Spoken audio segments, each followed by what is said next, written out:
7:30. We're a little behind. We wanted to have the school district come on and talk to us about, you know, the COVID protocols, what, you know, we know what the governor has mandated. We know what the governor is doing. We, most people, I'll say that, support local control. And we'd like to see what AISD is doing to keep our students and staff and faculty safe. So we've invited Dr. Michael Hill, who's the Assistant Superintendent of Administration for AISD.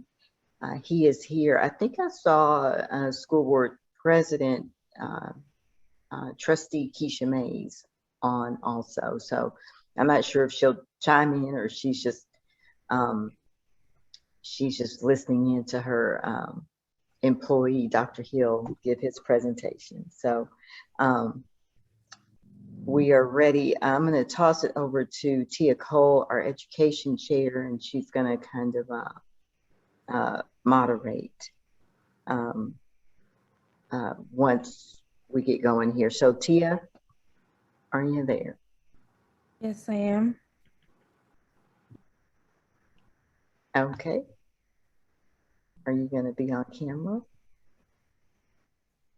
I suppose I can be if I must. Good evening, everybody. Good to see you all. Dr. Hill, we will yield the floor to you to do your presentation, and we'll come back with questions after. All right. Well, thank you, Tia, and thank you, Ms. Simmons and the rest of the group for allowing me to be here and do this presentation today. I will start by saying that this is where we are now. And I made this presentation to the board on last Thursday, and they approved these operations, the school operations update. We're in constant communication with other school districts and TEA and Tarrant County, and just as much as we can to get as much information as we can about what we can or can't do with regard to these protocols. So I'll couch it with that, and then I'll get right into it. I think I got 10 or 11 slides here, then I'll direct you to another FAQ that we have that's available, and then I'll be able to answer any questions that you may have. So just an overview of what we're going to look at here. And again, this is a repeat of the board presentation. The COVID-19 protocols for the 21-22 school year. Symptoms present but not typical is a term that we've used a lot from the CDC and others. Positive COVID-19 cases and notifications, mitigation factors, and then COVID-19 testing. So those are the 5 topics that we'll cover. So we started with this. This is protocols that were approved by the board on May 26th, and we plan to continue them throughout this school year at this point. As you all may know, we had protocols of a health screener that was required at one point. That's no longer required. That's for both students and staff.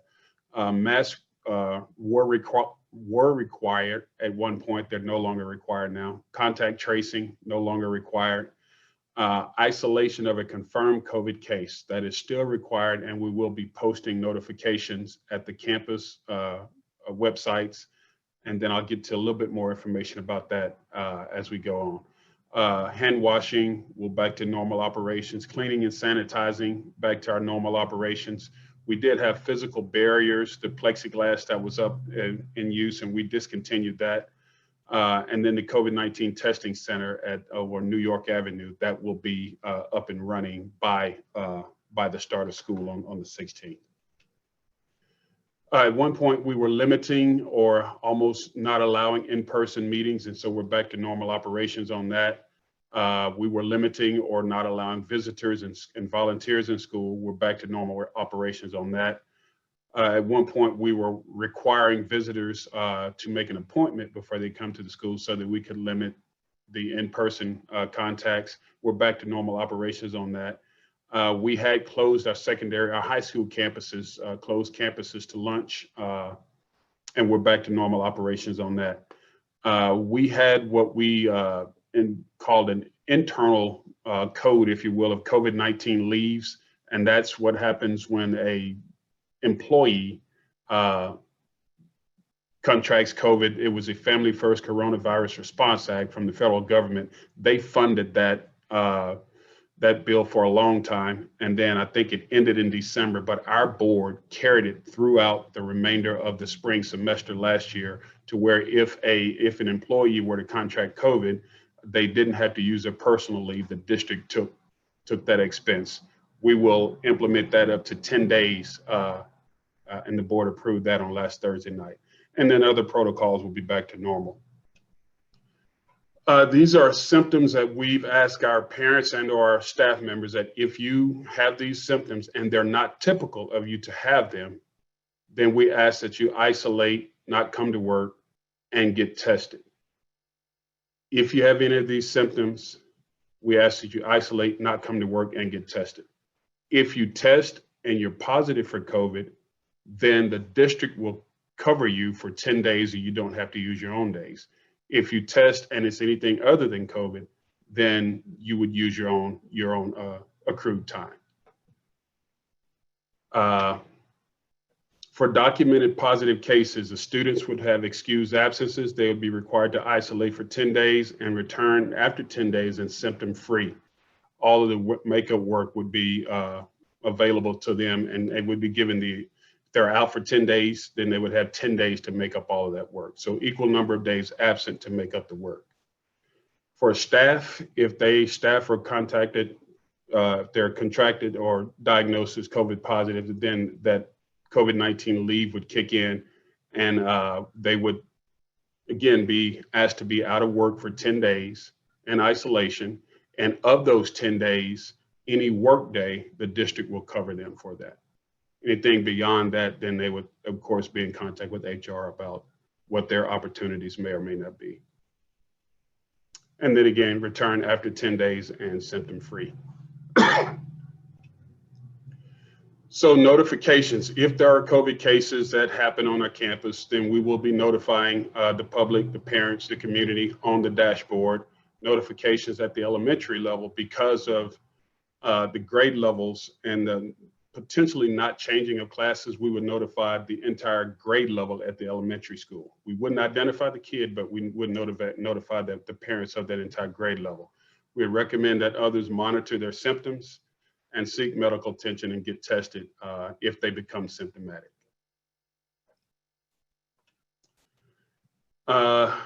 Exposed to a COVID-19 positive person, but asymptomatic. So person sitting next to you in a class, or us, we wouldn't do it like that. If you're in a class and we say that Mr. Hill's class, there's been a COVID case in the 3rd grade, you need to monitor your students because they potentially could have been exposed to someone. Recommend that they would get tested 3 to 5 days after, and this is what the our health director is telling us. Recommend to monitor and then test 3 to 5 days after. If they become symptomatic, then they stay home, and then that process starts. That 10-day starts.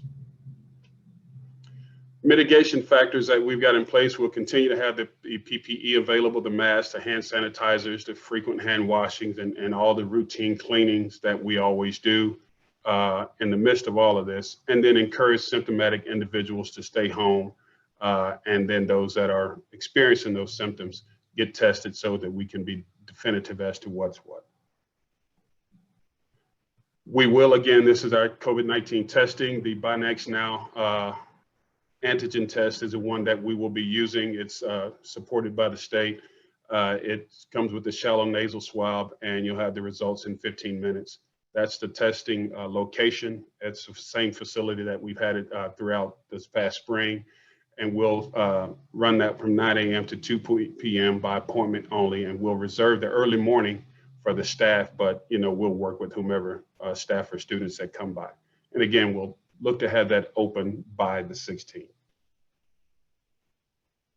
And at that point, I want to show just this one other document here before I get into the Q&A. This is a document that's on our website. Can y'all see that? I'll switch the screen. Okay, this is a Q&A that's on the AISD website that basically takes that presentation that I made, and it goes into a lot more. I don't see anything. Yeah, I was about to say, Dr. Hill, I don't see it. All right, let me stop and then start sharing again.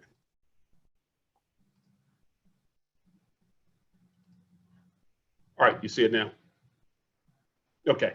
All right, this is a Q&A that basically the same information that was on that on the PowerPoint, this takes it into a lot more detail, and this was sent to every parent and every employee from the superintendent, I think maybe Friday of last week.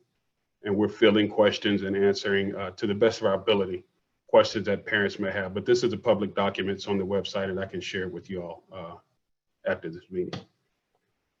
So with that being said, I will be glad to answer any questions that I do have the answer to, or just kind of share, hear what some of the thinking is. Awesome. Thank you so much for your concise presentation.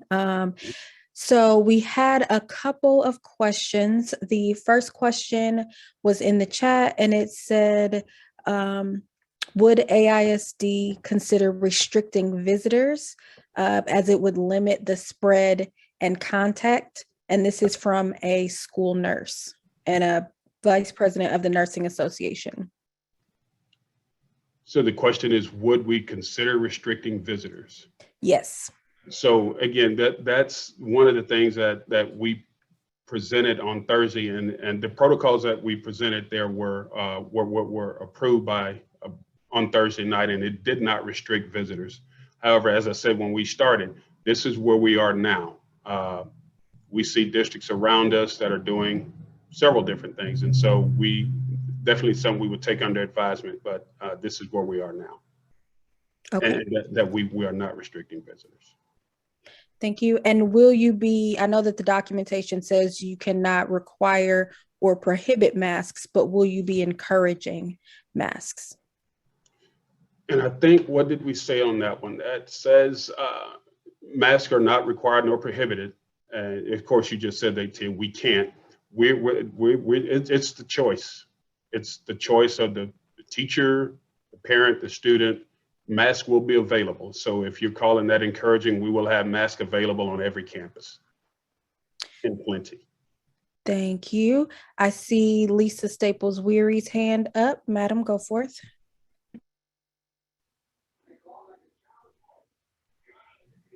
Okay, thank you. I was getting off of mute. Mr. Hill, just a question. Like you just said, that things are changing daily. When is it that you all will meet again to reassess the situation before school starts Monday? So when will we meet again as a? This week, before make it, or, I mean, is this concrete, or do you have a plan that, because I know that there are some students and staff that are already positive. Yes. So that couldn't even work this week when everybody else came back to work. So are you just concreting the meeting last Thursday, or are you all planning to meet again? And Keisha, you can jump in on this as well. Are you planning to meet again before Monday? I'll tell you, we don't have another board meeting scheduled before the 19th, I believe is the next school board meeting. However, as a staff, we are meeting daily, just reviewing all of this information. So I'll tell you, that's kind of where we stand now. We don't have another school board meeting scheduled before the 19th. But as far as a call meeting, I mean, things are changing. I mean, the hospitals are filling up. The kids, even Children's Hospital, I think they're 97% full. And for elementary children, that's my concern. I mean, I'm concerned about all of them, but because they are not eligible to receive the vaccine because they're not 12 and older. Right. And that's just a huge concern for me. Dr. Hill, this is Keisha. If you don't mind if I just chime in very quickly. No, please. Yes. To help kind of answer that question, so our board meeting last week, the board did approve the protocols that were just presented by Dr. Hill. every single day, which is just about been for the last almost 2 years, 18 months plus, every day there is conversation between staff, between the superintendent and myself as president. There's constant meetings with Tarrant County Health Department, constant meetings with Texas Education Agency, with the county commissioners, as things continue to be fluid. But something had to be put in place as parents are planning, making their decision on how they want to move forward. So that does not mean that things could not change. That would either come from the superintendent or an emergency board call from the Board of Trustees.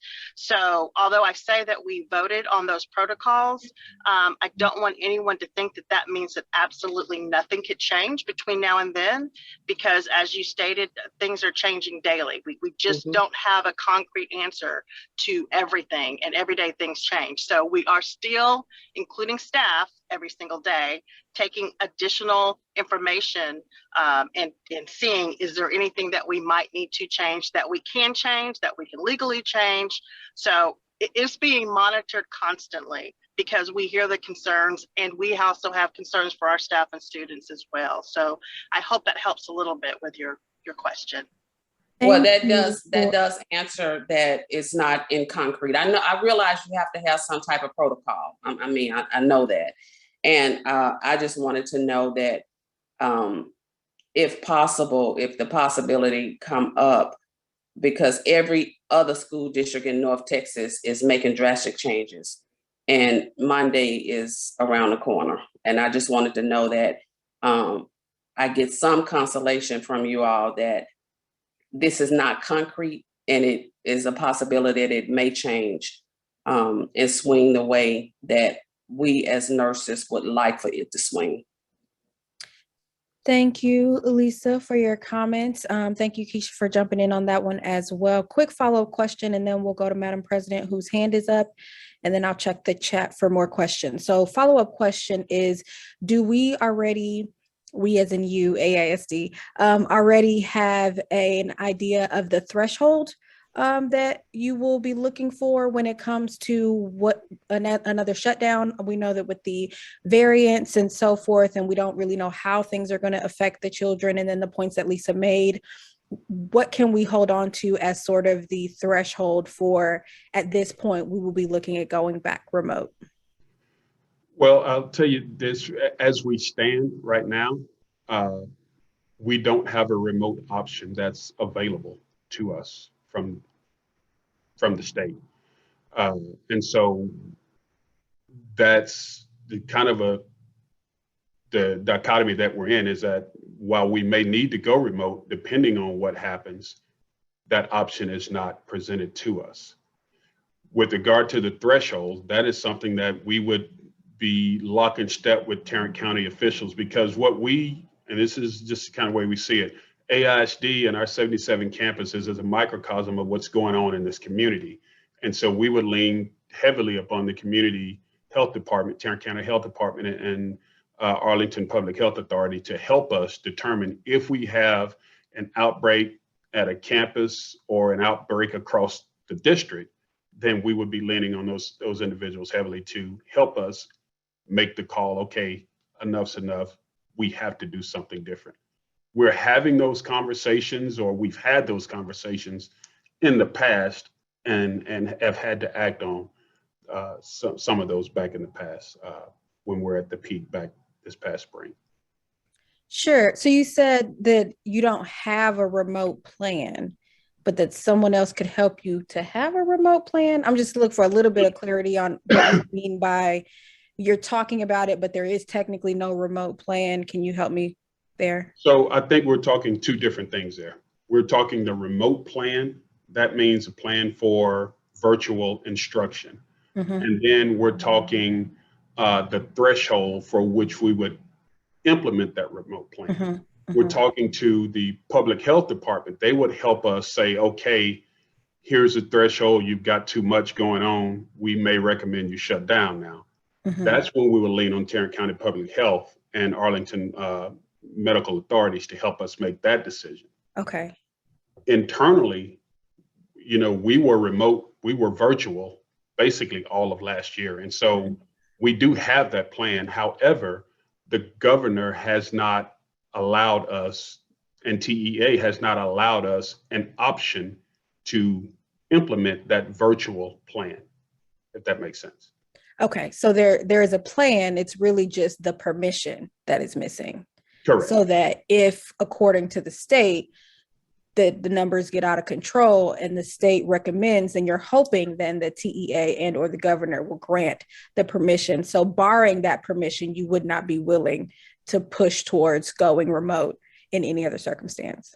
There are districts that, I mean, you all see the news. There are districts that have said that we're going to go remote, and we don't know what that means. However, we do know that there's an executive order from the governor that prohibits that, and there's a guidance from TEA that says that you cannot do remote instruction at this time. Okay, thank you, Madam President. Yes, President Mays. At what point does AISD exhibit some courageous leadership? I mean, similar to Dallas and Austin and in Bexar County. These leaders are requiring certain things despite what the governor says. You know, I think it takes courageous leadership. If I see Dr. Hill doesn't have his probably doesn't have his slides back up, but just the second or third slide that said everything was going back to normal, like the janitorial services are going back to normal. You're taking down the plexiglass. Why? And so why not at least maintain what the governor did not prohibit or mandate? If you can keep plexiglass up, keep it up. If your janitorial staff can, you know, clean after every class passing, I don't know what it was, but so let me, Ms. Simmons, I'm sorry, go ahead. Go ahead, I'm done. I gave some examples. So let me be clear about a couple of things here. The plexiglass, we're back to normal on that. However, if there's a desire, principals will have that flexibility. It's there. With regard to the janitorial cleaning, when I say back to normal, that's relative. It's thorough cleaning is what I'm saying. It's when we were in COVID, in the heat of it, there were cleanings 24/7. I don't see us scaling back the cleaning. It's just more of a normal routine than when we were in the peak of things, if that makes sense. Buildings are going to be sterilized. They're going to be sanitized on a regular basis. Buses, transportation, all of that. We had training with bus drivers late last week and early into this week. We drop our high school kids off at 7:30. Before they leave that high school lot, they sanitize their bus. On the way to that elementary lot, they drop their elementary kids off. Before they leave that elementary school building, they sanitize their bus on the way to pick up the junior high kids. So all of those cleaning protocols will still be there.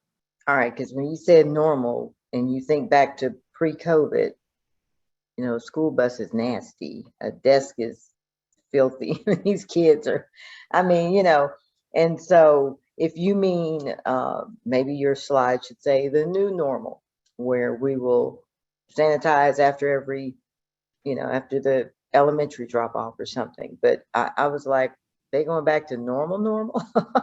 Why? And when you've got the Delta variant, you've got the Lambda variant. It's interesting. Okay, so thanks for that explanation. I did not hear again a threshold. That was an excellent question. Are you going to shut the schools down when cases are at 50%, 60%, 30%? I mean, surely the Board of Trustees has considered this, has thought about it. When are we going to say, okay, Governor Abbott, one man, we're not going to endanger 70,000 students and however large your staff is because of one man. So when it gets to 25% or 50%, whatever it is, y'all want to be 90%, what is the threshold?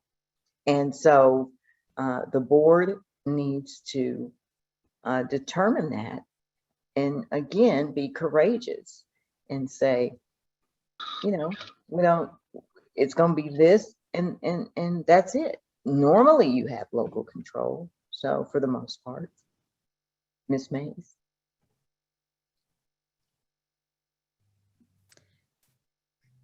Thank you. Did either of you want to respond any further to Madam President's concerns before we move on to the next question? President Simmons, can you hear me? Yes, she can hear you. Yes. Okay, thank you. And I apologize. I'm in the car. It's my birthday, so Happy I birthday. just kind of pulled Happy over. birthday. Pulled over before we could go eat. So sorry, I was trying to get back unmuted.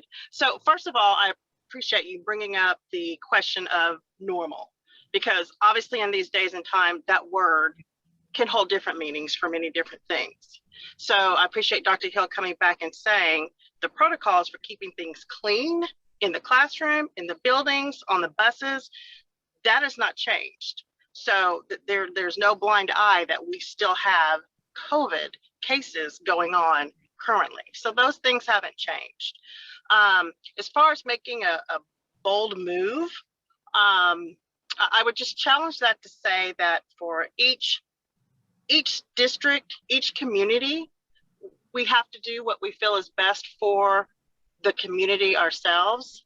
So when you say local control, which I'm 100% in agreement with, but that local control is how it looks here. So if we're not going to necessarily set a particular threshold, because you could have one school, not the whole district, and let's say that school itself is having a high percentage of cases. And these things will be monitored starting from the first day of school. And if that's the case, then that information will be shared and it will be reviewed. And I'm not for sure about having to ask for permission from our governor, but those are things that if we are still open and asking our students to come in person, that we would still be monitoring. And just as we did last year, if we need to make a pivot change in a week or so, then we have that ability to do that. So I would never want to set a particular threshold, particularly not for the district as a whole, because then that means if we've got one section of town and another section is completely fine, then we would still have those students coming to that one section in town or school when maybe they shouldn't be. So it will be looked at each different building as to what's going on as far as case numbers within that building itself to then be addressed as necessary. Absolutely. Just all configurations should be considered. I just wonder if y'all have gotten that far yet. It seems Well, like yeah. we're just going with what the governor says. No, And we're not. We're internally monitoring, like I said, starting with day one, cases that will be reported. We will be able to have that information. And then, like I said, if we need to pivot and make changes, then, I mean, we're definitely going to do that. Now, as far as going against the governor's rule, once again, I'm only one person, so I will not speak for the full board. But I can say that it is very important that our staff and our students remain safe. And once again, we have the ability to pivot depending on how cases get, depending on the conversation with staff. And if necessary to do that, we will be willing to look at that information and do that. Awesome. Thank you for your responses there. So there are a couple of questions in the chat that I'm going to kind of put together. So we asked a few minutes ago about the remote situation. And you gave us the answer for the district when it relates to remote. The question, I think, is what is your stance on the remote option sort of individually? So if there are families and or students who want or need to be remote, whether parents are choosing to keep their children home because they don't want to send them, or if a student or staff member is experiencing maybe immunosuppression diseases or something that makes them more at risk for a serious response to an infection, are there options available for those, both the staff and the students in these cases? So it's a good question. I appreciate that, and I'll answer it in these two ways. And so let's take it out of the context of COVID. Let's just take it in the context of I have a child that is that has immune deficiency, and bringing him or her into the school is a challenge. We have things in place already for that, i.e. homebound services. So that's an option for parents who pre-COVID, that's available to them. And we've had parents to take advantage of that. I've talked to parents probably 15, 20 today that are asking that same tough question. What are my options? Because my child has this, or my child has that, or my child has this.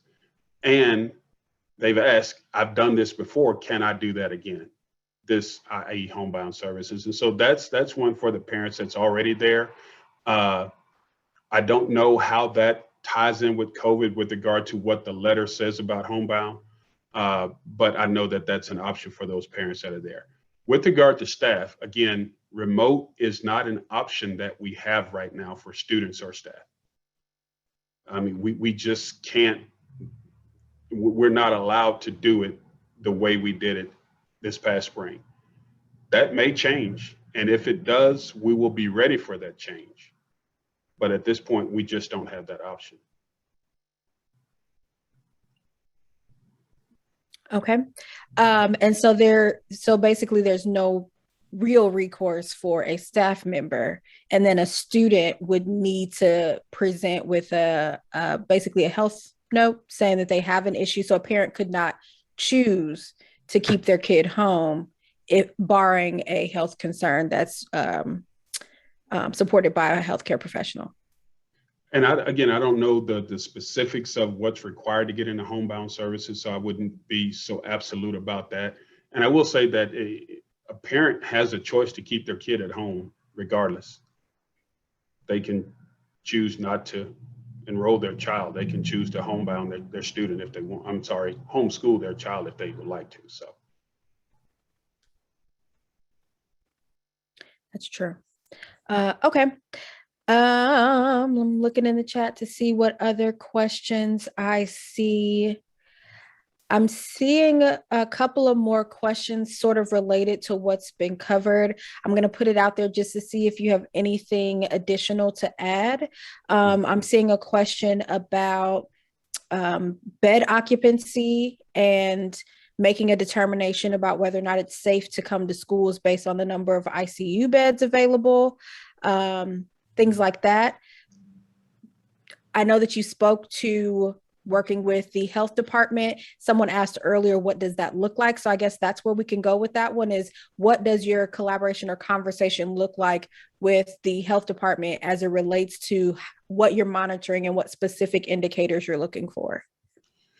So that's a good question too. If you all will recall back in this past spring, when the health department had their dashboard up, and if you all recall, we were reporting in our almost seems like weekly board meetings, but they were bi-weekly, the metrics, the numbers, and all of that, hospitalizations, positivity rate, all of those things. We were looking at that with the health department as a county, and then we almost drilled down to how does that same dashboard look in AISD. And so we wouldn't do anything any different than we were doing back then.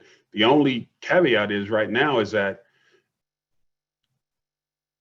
we don't have the option to close unless something changes.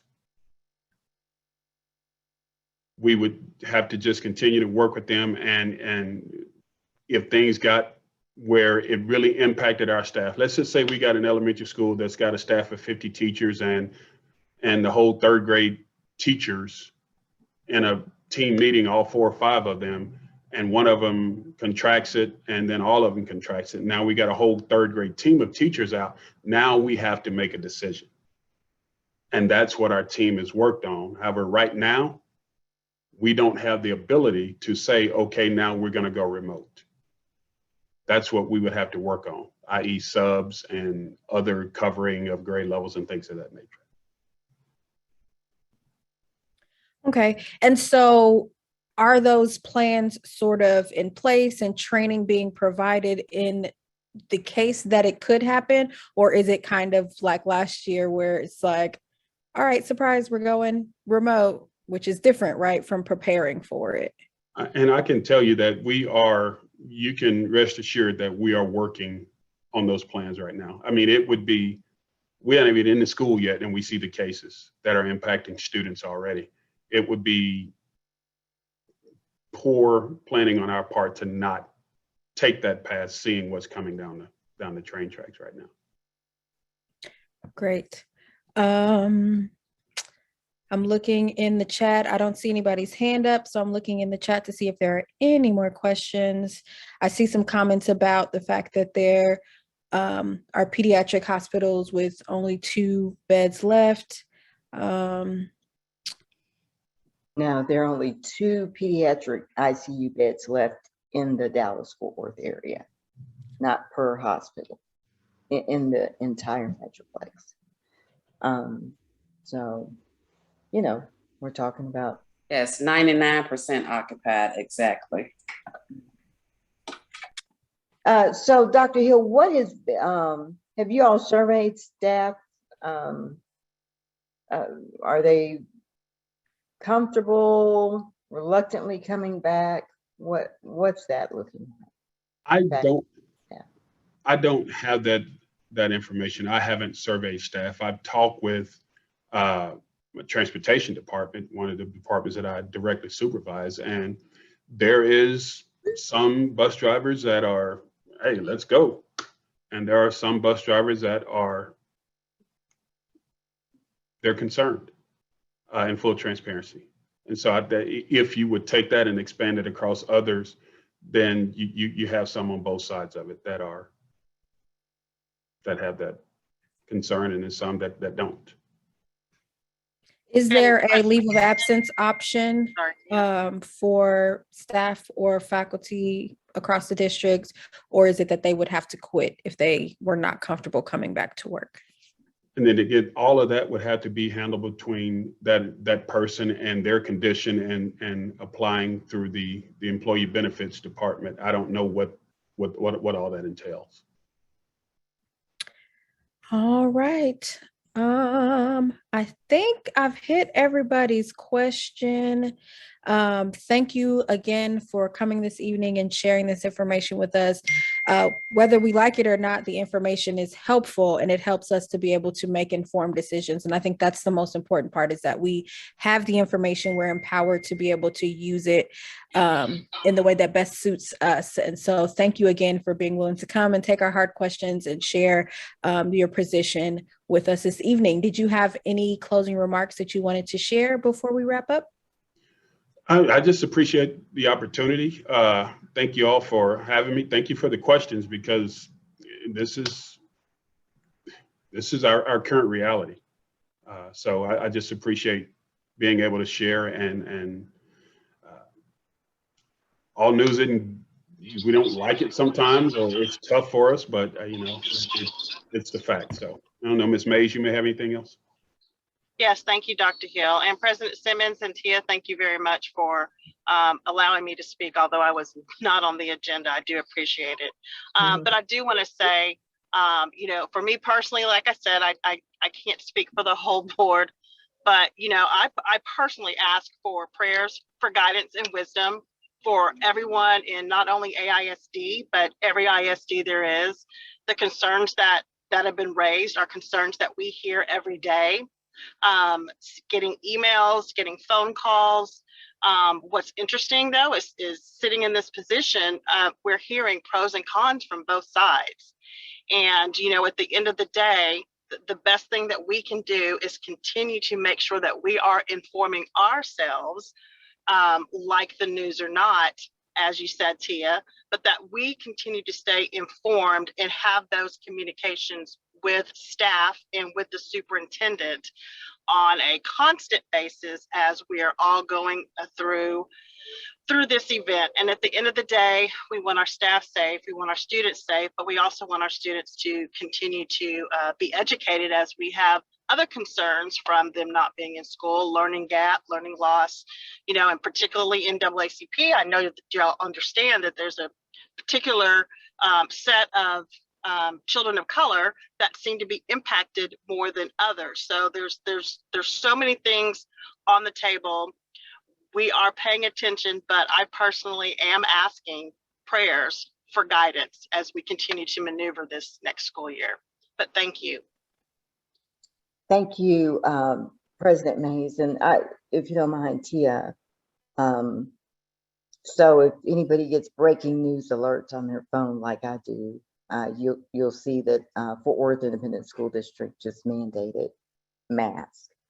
They will require masks, face masks indoors and on school buses. So again, you know, examples of that type of leadership I was talking about, because the combination of the governor's orders and ambiguous guidance from TEA will leave Texas school children compromised once they leave their homes and are exposed with each new face or friend that they meet without requirements in alignment with the most recent guidance from the Centers for Disease Control.